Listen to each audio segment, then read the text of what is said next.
Morning class. आज हम discuss करेंगे सिग्निफिकेंस ऑफ फॉर्मल चार्ज। क्या इसकी इंपॉर्टेंस है? The main advantage is that this formal charge help in calculation of most stable structure.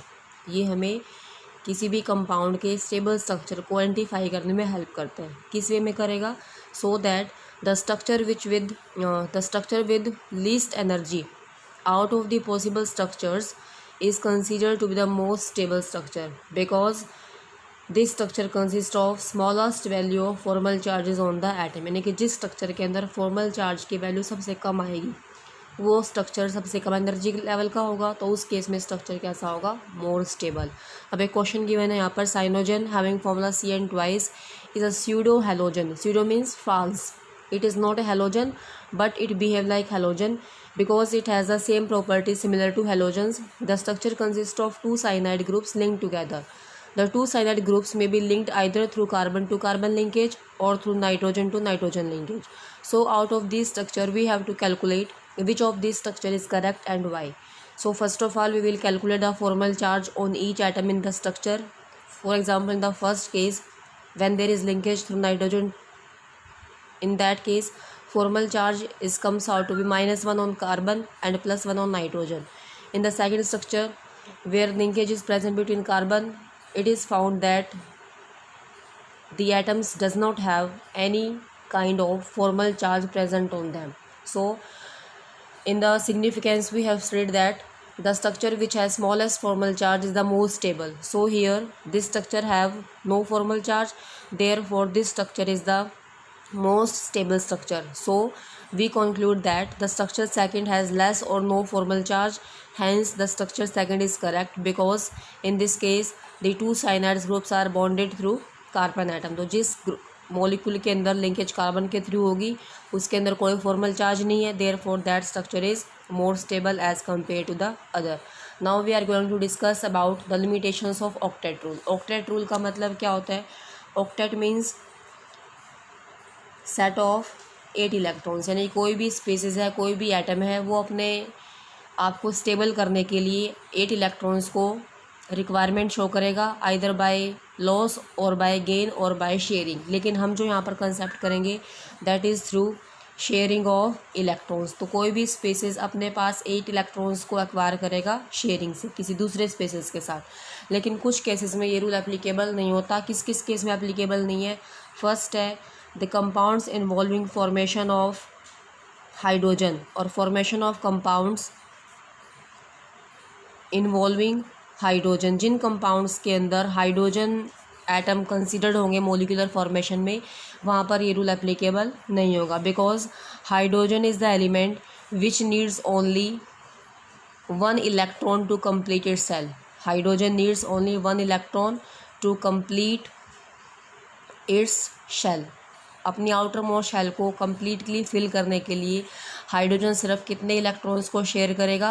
1 electron, so that it will become stable by acquiring the nearest noble gas configuration. So in this case we don't use the word octet, but here we can say that the duplet of hydrogen will be completed by sharing of 1 electron. So here octet word is not used, therefore this is considered as a limitation for those compounds which involves hydrogen in them. Second limitation is compounds like formation of compounds like beryllium chloride, boron trifluoride, aluminium chloride. ये कुछ compounds हैं जिनके अंदर जो central atom present होगा, यहाँ पर beryllium, इस केस में बोरोन, और यहाँ पर क्या आ जाएगा? Aluminium. In this molecules the central atom does not have 8 electrons. It can be shown as, suppose we have beryllium and 2 chlorine at the corner. Chlorine consists of 7 electrons in the valence shell, whereas beryllium consists of 2 electrons in the valence shell. It will undergo sharing of electron with beryllium and beryllium undergo sharing of electron with 2 different chlorine atoms, resulting in formation of BeCl2। तो जो central atom है उसके पास अब कितने electrons आए sharing से? Total 1 2 3 4, therefore it have only 4 electrons. In case of boron trifluoride it will consist of 6 electrons, 2 4 and 6. Similarly aluminium chloride also consist of 6 electrons in their valence shell after sharing of electrons. So in these two cases, boron and aluminium have 6 electrons around them, whereas beryllium have 4 electrons. So these compounds are said to be electron deficient in nature. अब इनके पास sharing के बाद 8 electron नहीं बन रहे हैं, it means यहाँ पर भी स्पेसिस का ऑक्टेट कंप्लीट नहीं है, लेकिन स्ट्रक्चर स्टेबल है. So these are considered as electron deficient compound. ये कंपाउंड की फॉर्मेशन पॉसिबल है, लेकिन इस केस में ऑक्टेट रूल जो है वो एप्लीकेबल नहीं होगा. Here octet rule is also again violated. Next is formation of compounds like PCl5, SF6, phosphorus pentachloride, sulfur hexafluoride, iodine heptachloride, sulphuric acid etcetera. ये कुछ ऐसे कंपाउंड्स हैं. अगर इनका भी हम लुईस डॉट स्ट्रक्चर ड्रॉ करते हैं तो हमारे पास कुछ ऑब्जर्वेशन इस तरह से आते हैं. सपोज हमने किया PCl5, central atom is phosphorus. अब इसके सराउंडिंग में 5 Cl को अरेंज करना है एक प्रॉपर में 1 2 3 4 and 5. Now these electrons shows shared pair of electron. अब जब यहाँ से शेयरिंग होगी तो उस केस में सेंट्रल एटम कितने इलेक्ट्रॉन्स को शेयर करेगा Cl के साथ? 2 4 6 8 एंड 10. तो इस केस में जो सेंट्रल एटम है उसके पास कितने इलेक्ट्रॉन्स आएंगे? 10. ऐसे ही सल्फ़र के पास जितने सराउंडिंग में एटम्स प्रेजेंट होंगे इसके डबल इलेक्ट्रॉन्स आ जाएंगे. Sulphur consist of 12 electrons, iodine consist of 14 electrons, and in this case sulphuric acid sulphur consist of 12 electrons. तो जो सेंट्रल एटम है किसी भी केस में उसके पास 8 इलेक्ट्रॉन्स नहीं है, हर केस में इलेक्ट्रॉन्स 8 से ज़्यादा है. So these types of compounds are named as hypervalent compound. These are named as hypervalent compounds. यहाँ पर भी ऑक्टेट रूल एप्लीकेबल नहीं है, यहाँ पर भी इसकी वायलेशन है. हाइपर वैलेंट का मतलब क्या होगा? जिन कंपाउंड की जो वैलेंसी है वो रिक्वायर्ड वैलेंसी से क्या होगी? ज़्यादा, उसको बोलते हैं hypervalent compound. Next is formation of compounds of noble gases. Formation of compounds of noble gases. कुछ नोबल गैसेस ऐसी हैं जिस केस में कंपाउंड फॉर्मेशन पॉसिबल नहीं है. Why? Because noble gases have already 8 electrons in their valence shell. It means उस केस में ऑक्टेट पहले से क्या है? कंप्लीट है. So noble gases do not undergo formation of compound with some exceptions. कुछ एक्सेप्शंस है इसके अंदर, such as xenon fluoride XeF2, tetrafluoride F4, XeF6, xenon hexafluoride, chromium difluoride. कुछ कंपाउंड्स ऐसे हैं जिनकी फॉर्मेशन क्या है? नोबल गैसेस के देयर फॉर्मेशन इज़ पॉसिबल. ये पॉसिबल क्यों है? Because there detail studies can be compared with the ionisation energy of different metals. अलग अलग मेटल्स की आयोनाइजेशन एंथैल्पी को नोबल गैसेस की आयोनाइजेशन एंथैल्पी के साथ कंपेयर किया गया. जहाँ पर वैल्यू एटम के साथ ऑलमोस्ट इक्वल आ जाएगी उस केस में कंपाउंड की फॉर्मेशन पॉसिबल. तो वो केस किस में आएगा? ज़ेनॉन में. और कुछ कंपाउंड्स किस आ जाएंगे यहाँ पर? क्रिप्टन के. बाकी केसेस में नोबल गैस की फॉर्मेशन अब तक पॉसिबल नहीं हो पाई है. Last point is odd electron bond. Odd electron bond is also called as odd electron molecule. कुछ कंपाउंड्स के अंदर जो शेयरिंग के बाद इलेक्ट्रॉन्स होते हैं वो पेयर्ड नहीं हो पाते. उस केस में इलेक्ट्रॉन्स कैसे रहेंगे? ओड, यानी कि इलेक्ट्रॉन्स का नंबर यहाँ पर कितना आ जाएगा? 3. क्योंकि शेयरिंग के लिए हमें कितने इलेक्ट्रॉन्स की रिक्वायरमेंट होती है? 2. एक एक्स्ट्रा इलेक्ट्रॉन हो जाएगा तो हमारे पास टोटल इलेक्ट्रॉन्स कितने आ जाएंगे? 3. Such type of system is called as odd electron molecule और odd electron bond. Some examples are, suppose हम फर्स्ट करते हैं इसके अंदर nitric oxide, symbol is formula is NO. In this case valence electrons of nitrogen are 5, valence electrons of oxygen are 6. total electrons हमारे पास यहाँ पर कितने आ चुके हैं? 11. so arrange these electrons as. सबसे पहले हम पुट करेंगे शेयर्ड पेयर ऑफ इलेक्ट्रॉन, उसके बाद हम करेंगे इसके अंदर लोन पेयर. 2 4 6 8 10. अब एक इलेक्ट्रॉन हमारे पास पेंडिंग बच गया है, उसको हमने सपोज यहाँ पर शो किया. Now complete the octet. अब यहाँ पर कितने इलेक्ट्रॉन्स आ रहे हैं? 2 4 6 8. साथ में ही और इलेक्ट्रॉन, लेकिन इस तरफ इलेक्ट्रॉन्स कितने हैं? कम है. तो हम यहाँ से इलेक्ट्रॉन्स को इधर शिफ्ट कर देंगे तो हमारे पास कंपाउंड इस तरह से आ जाएगा double bond O, single electron pair, single lone pair. और यहाँ पर जो इलेक्ट्रॉन्स आएंगे उसको हम 3 इलेक्ट्रॉन बॉन्ड की फॉर्म में शो करेंगे।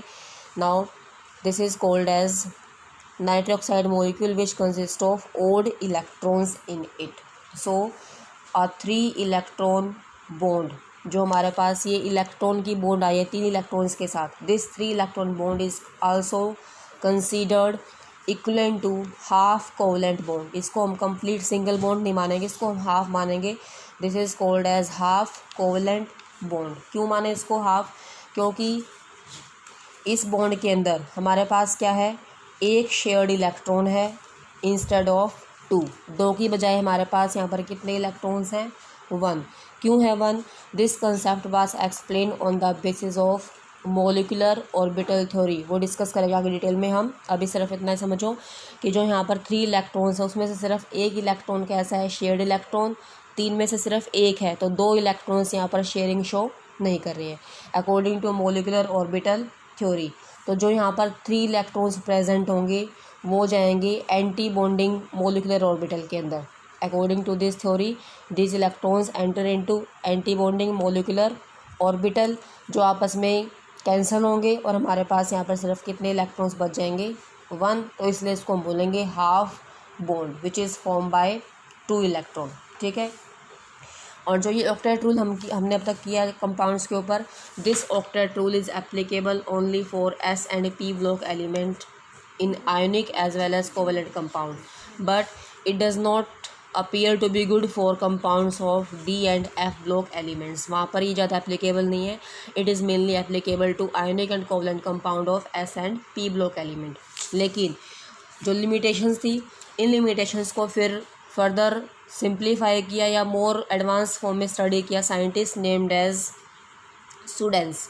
ठीक है। सुडेंस साइंटिस्ट ने इसको स्टडी किया by giving the concept of singlet linkage.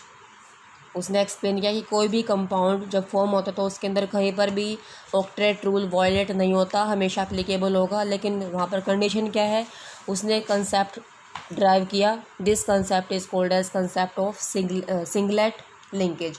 Singlet linkage का मतलब है उस केस में जो बॉन्ड बनेगी that bond is not completely covalent, उसको नाम क्या दिया? सिंगलेट बॉन्ड नाम दे दिया। ठीक है। तो सिंगलेट बॉन्ड क्या होती है? It is a kind of bond form by one sided sharing. इसके अंदर कंप्लीट दोनों तरफ से शेयरिंग नहीं होगी। It involves one sided sharing of electron bond. जो इलेक्ट्रॉन्स हैं बॉन्ड के उनकी सिर्फ एक ही साइड से शेयरिंग होगी बिटवीन 2 एटम्स। 2 एटम्स के बीच में शेयरिंग है, लेकिन वो शेयरिंग दोनों साइड से नहीं है, सिर्फ एक सिंगल साइड से है। कैसे होगी? इसको रिप्रेजेंट करते हैं हाफ हेडेड एरो। ये एरो है, ये कंप्लीट एरो होता है, इसको हम हाफ एरो से शो करेंगे। और जो इसका बॉन्ड का जो पॉइंट होगा वो किस तरफ होगा? That is from donor to acceptor. जो एटम है इलेक्ट्रॉन्स को डोनेट करेगा वहाँ से स्टार्ट करेंगे और एक्सेप्टर की तरफ इस तरह से मार्क आउट कर देंगे।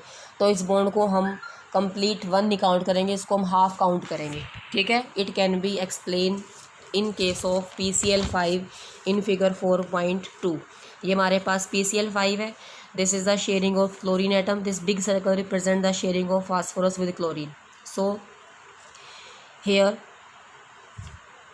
3 bonds are completely covalent which are formed by sharing of 2 electrons by both the atom। तो टोटल इलेक्ट्रॉन्स यहाँ पर कितने यूज हुए? 1 2 3 4 5 and 6।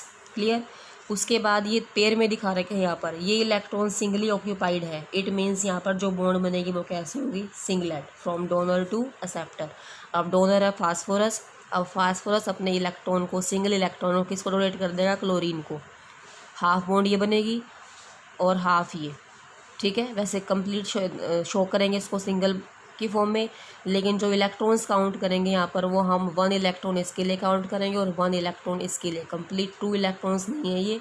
This is the one sided sharing of electron from phosphorus to chlorine because phosphorus is donor and chlorine is the acceptor. तो यहाँ पर कितने electrons use हुए? 1 इलेक्ट्रॉन इन ईच केस। तो ऑक्टेट रूल के according कितने electrons involve हुए यहाँ पर? 1 2 3 एंड 4 5 6 7 और यहाँ पर आ जाएगा 8। सेम एग्जांपल हम करेंगे SF6 का। ठीक है। बाकी इसके ड्रॉबैक्स हैं कुछ, वो हम कल स्टार्ट करेंगे।